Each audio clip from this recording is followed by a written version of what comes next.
Докъде стигна издирването в Перник на момченце с аутизъм, което изчезна в петък, второ денонощие продължава това издирване. 10 човека специалисти с термокамери за търсене и спасяване, камера за търсене и спасяване, където има канали канализационни или шахти. Първо исках да благодаря на всички структури, на МВР, на доброволци, на всички хора, които... Ето ти е живо. Това дете ни обедини. И сега държава. Хората ще го оставят. Хората, които са го отвлекли за такова, да, ще го оставят някъде или в гора, или на централно място и детето трябва да се пребере или да бъде намерен. Но това, че ти се дава осмица, не значи задължително улица номер 8. Може да е друго свързано с 8 дни, 8 часа, 8... Това дете е отвлечено от мъж и жена. Те се оплашка, пуснаха детето. 2 дена е бил детето вънка, а не 8 дена или 9 дена, както коментират.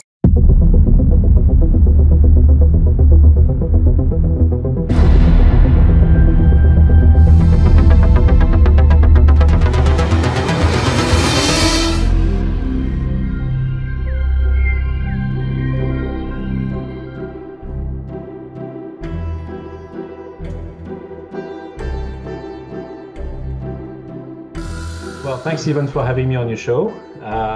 My name is Sebastien Martin. I was born in France and I moved to Canada in 2000. My experiences basically to do with the consciousness started when I was pretty young, but I kind of ignored it. Like I used to see UFOs and even like shadows. Like basically, there were ghosts that were traveling in my living room and stuff like that in my house. But I never really paid attention to it because my my life was not around those beings or those events. I was more focusing on my day-to-day and I was not really paying attention to that. And I got some attention from various people in the government agencies, and they started paying attention to my stories based on the events I started to describe, and so they wanted to find out how I knew about these events and especially about the details I was describing on the radio shows. And for me it was very innocent at the time because I was not really caring about my safety, or I was just only telling the events as I was seeing them. All right. So what we can do more about this case from Bulgaria about Sashko? You tell me. I mean, the last time I got involved was that they found a boy and he was alive. So he disappeared November 11th. Mm-hmm. Was it? And then he missing for 9 days. Okay. And the police, the policemen, the fire department, a lot of volunteers, dogs, drones, any devices for night vision, heat, they looking around and they haven't see that body at all. Mm-hmm.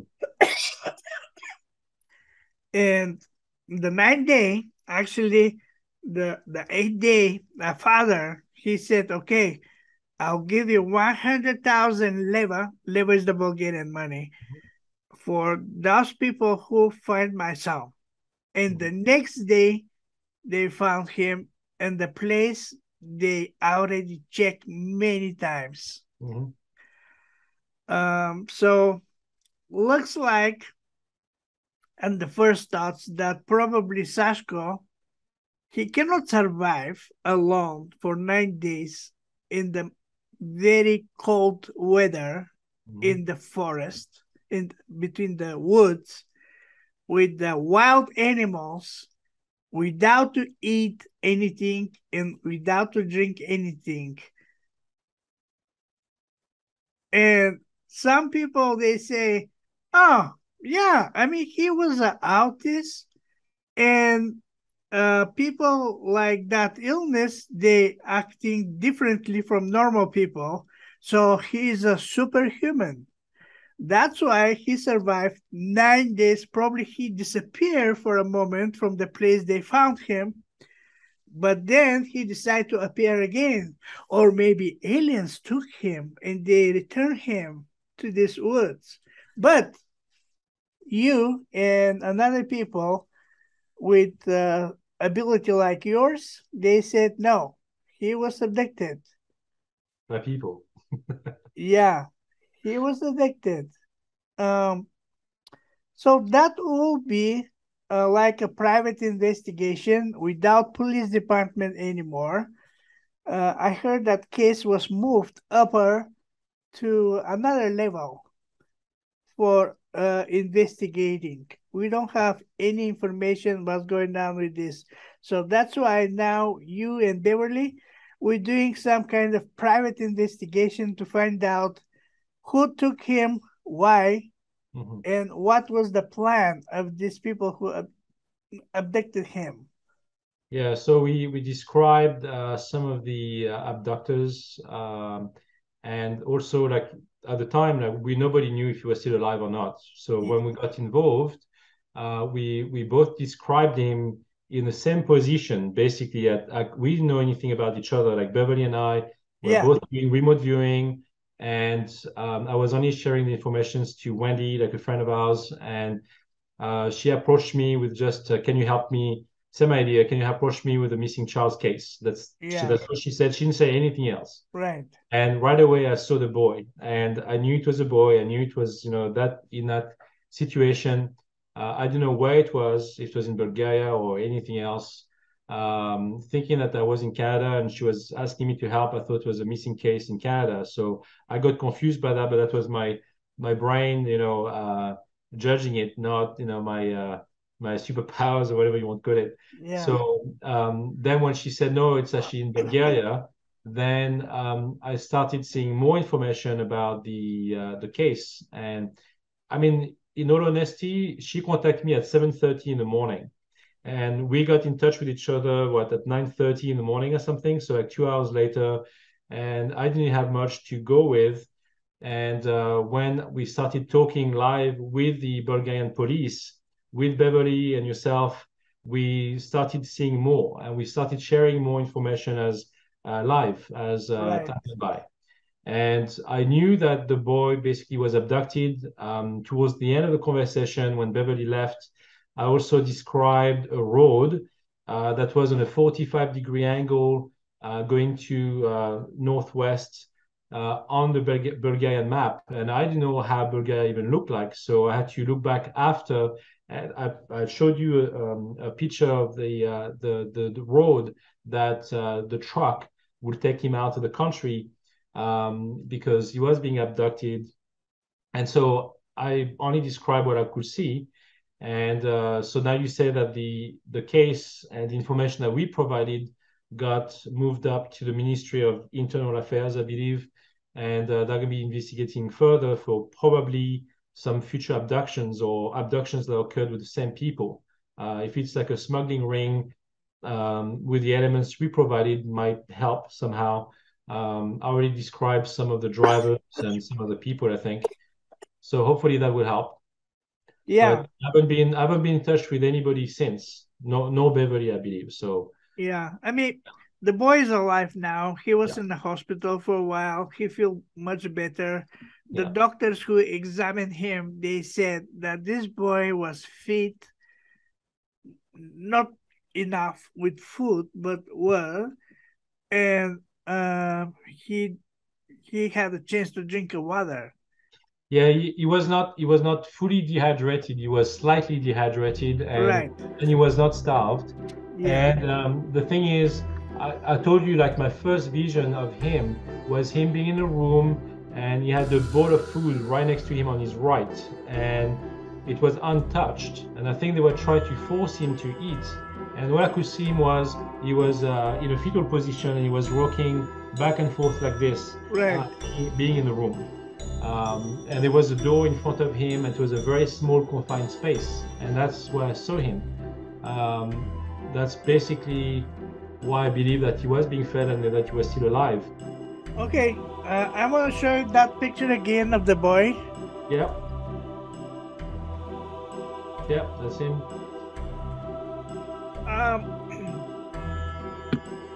Well, we have two suspects of this kidnapping. You saw the pictures. Why they decide to take him, even to move them to another country? Yes, I really believe, and I said that right from the beginning, I believe that the mother was involved in that abduction, and that's the reason why the smugglers were planning on taking him through the border and for the mother to collect him on the other side. But outside Bulgaria. She want to have the boy just to care for him or to use him? I don't know. I don't know exactly why this was the case. All I know is that I felt very strongly that she was involved. I knew that the smugglers were not going to harm him and or hurt him in any way. So, and that's the reason why he got kind of confirmed the next day when he got released, in the same woods or same location, and he was still being treated, decently. So he was not physically abused, nothing of that sort. And those smugglers were obviously paid to do this kind of work. Do you think you can attach more deep with this case? Maybe not now, but I believe that those smugglers were. I don't think they were like. Oh, I mean, obviously they have some history of larceny and these sort of things, and muggings, whatever you want to call it. But they were not murderers, and therefore. They were trying to make money, and that was their main intent. They could have asked for the $100,000, but then if they did, then obviously that would have not been legitimate, and the police would have easily found out that they were involved in that kidnapping in the first place. So that's the reason why they kind of released him without asking for the money in the first place. Usually in the movies with the crimes, if somebody is a witness of the crime, they try to eliminate this witness, the bad people, because the victim saw the faces. Yeah, in that case, the victim did not see the faces. See, they were actually hidden, they were masked. And so when he was actually put in a room, he was not seeing familiar faces at all. Oh, they had a mask? Yes, and he could not see them at all. That's the reason why they didn't care about him seeing him or not. Yeah, but people could take him. Yeah, he knew these guys, and they knew him. I don't think so. Really? I don't think so. No. So they was with mask when they kidnapped him? Yes. Yes. Oh. So when they kidnapped him, basically, because they knew that at that point that boy would have been traveling and sent across the border. What happens if, let's say, the mother was caught with the boy outside the country? Then the boy would have been talking. So they already knew that, they didn't want him to remember who they were and started describing them. That's why they took precautions in his kidnapping. Are they going to try again to take him? No. No. I'm sure they've done it for other kids. It's not the first time they've done it. They've done other kids? They've done it for other kids. They've done it for also adults as well.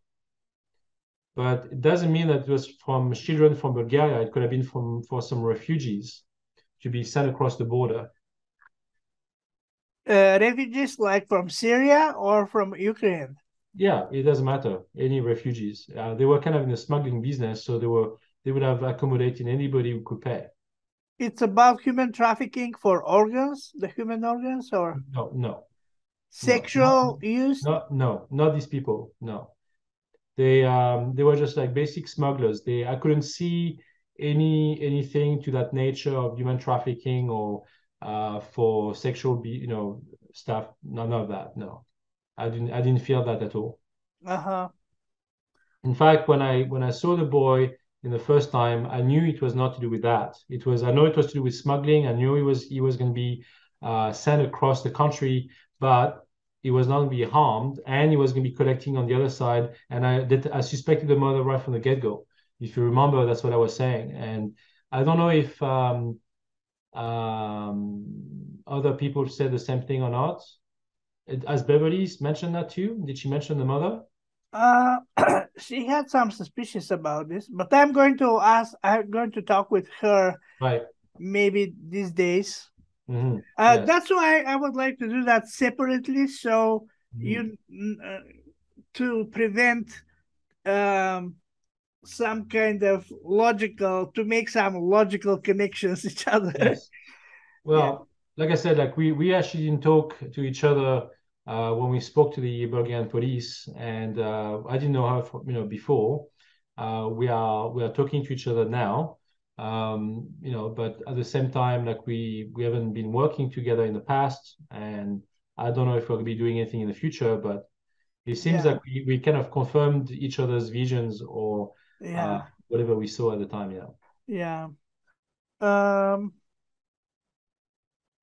So do you think we can do something for the future to find out more details about this kidnapping or not? I'm sure we could. I haven't really been working on it, to be honest. I was too busy, but I could if it's needed. Yes, I would be able to help for more information.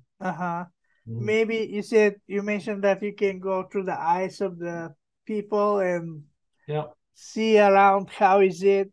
Usually when I do like a remote viewing section. So what I explained to you before is when I see an event or a person, I usually don't see them through my own eyes. I see them through somebody else's eyes. And it's not something I got trained about or trained for. It just happened naturally. And it never failed me since I had it. So I was able to naturally see events, and I was able to be there or see the event as mini movies.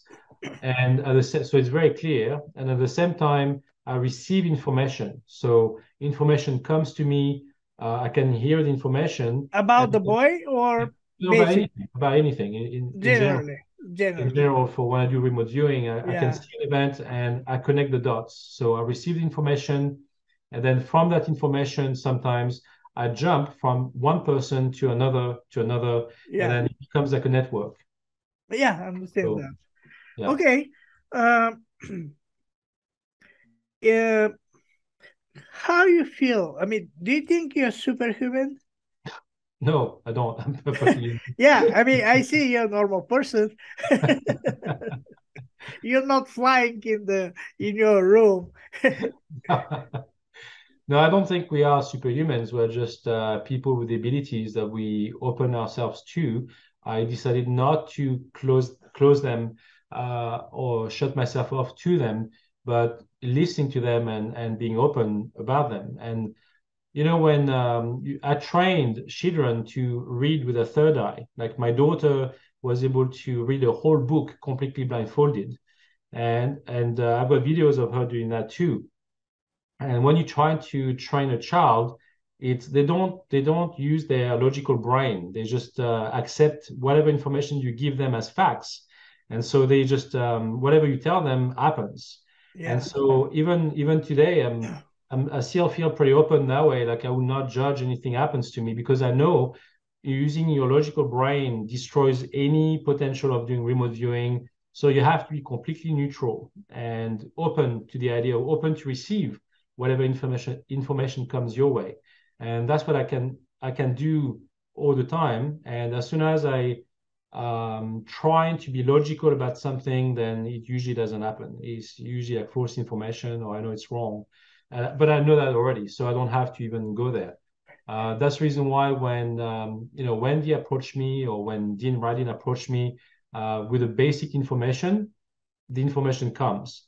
Remote viewers get trained using coordinates or codes or numbers. That's another way of distracting the mind from actual events. And so you receive information based on what is the target, and then they just see it the same way as I do, but in a different manner. They start seeing things like with lines, and they start drawing things while getting some names, or they put some words down, and they can draw some pictures, and from that they can draw a conclusion as to what the whole thing is. What I can tell you is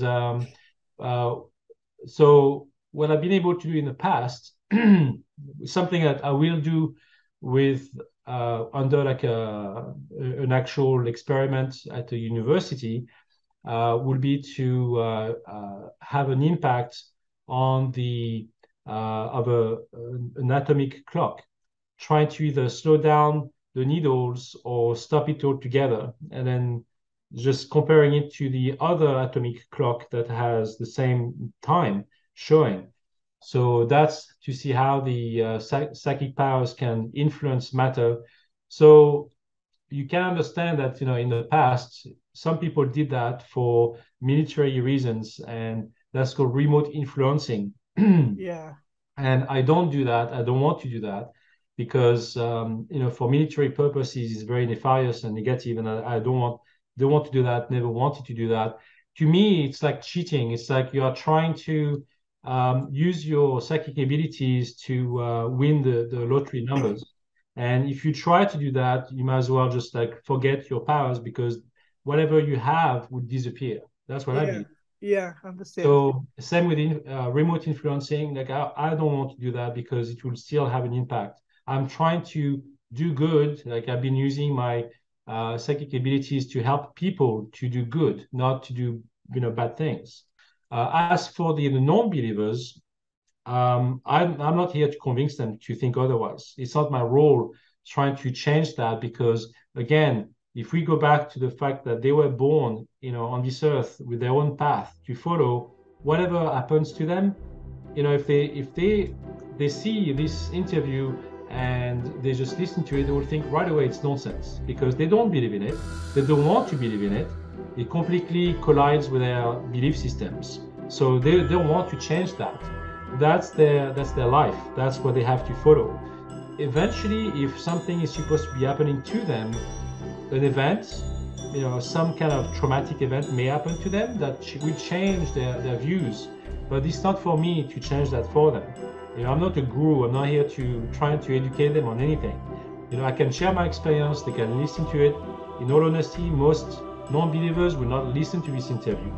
And if they do, they would try to criticize it and, paint it with a disbelief brush. And so there's no point. All right. Thanks so much for your time to be with us. We appreciate that. And happy holidays. Yeah, thank you, Ivan. Same to you.